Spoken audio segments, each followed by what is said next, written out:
ఓం శ్రీ మహాగణాధిపతయే నమో నమః. జ్యేష్ఠం శ్రేష్ఠ గుణైర్యుక్తం అంటారు.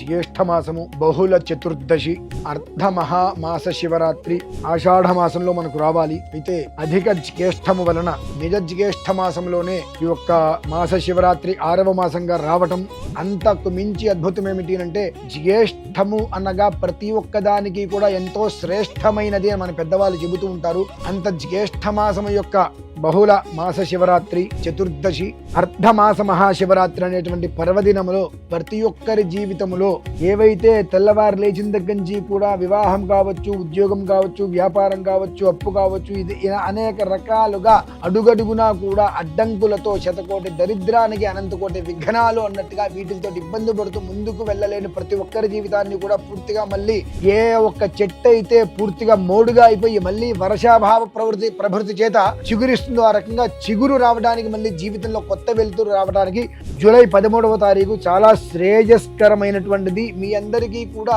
ఒక్కొక్క మనిషికి ఒక్కొక్క సమయంలో భగవంతుడికి అనుగ్రహంతో జన్మ వచ్చింది. అందరికీ కూడా మరు జన్మ అనేటువంటిది ఒకటి ఉంటుంది. జీవితం చిన్నాభిన్నమైపోతుంది అనేటువంటి స్థితిలో భగవంతుడు మన కోసమే ఒక రోజును సృష్టిస్తాడు. ఆ రోజును మనం కనుక సద్వినియోగం కనుక చేసుకోగలిగితే జీవితం అనేటువంటి పునః ప్రారంభం చేసుకోవడానికి మూలమైన పర్వదినం అర్ధాహోరాత్ర మాస మహాశివరాత్రి జూలై 13వ తారీఖు. ప్రతి ఒక్కరూ కూడా గోత్రనామాలతో ప్రత్యక్షంగా లేక పరోక్షంగా పాల్గొని, సాధ్యమైనంత వరకు ప్రత్యక్షంగా పాల్గొని 1111 శివలింగములతో చేసేటువంటి కైలాస యంత్రమునకు మీ స్వహస్తాలతో అభిషేకం చేసుకొని, రకరకాల ద్రవ్యములతో చేసేటువంటి అభిషేకంలో పాల్గొని మీ స్వహస్తాలతో అభిషేకాన్ని నిర్వహించుకొని, 1,00,000 ఒత్తులతో చేసేటువంటి 1,00,000 దీపోత్సవ క్రతువుని తిలకించి, ప్రవేశాగ్ని హోమమును కూడా తిలకించి ఆ ఈశ్వరుడు యొక్క పరిపూర్ణ అనుగ్రహంతో ఐశ్వర్యానికి అధిపతులుగా కావాలని కోరుకుంటూ సెలవు తీసుకుంటున్నాను. స్వస్తి.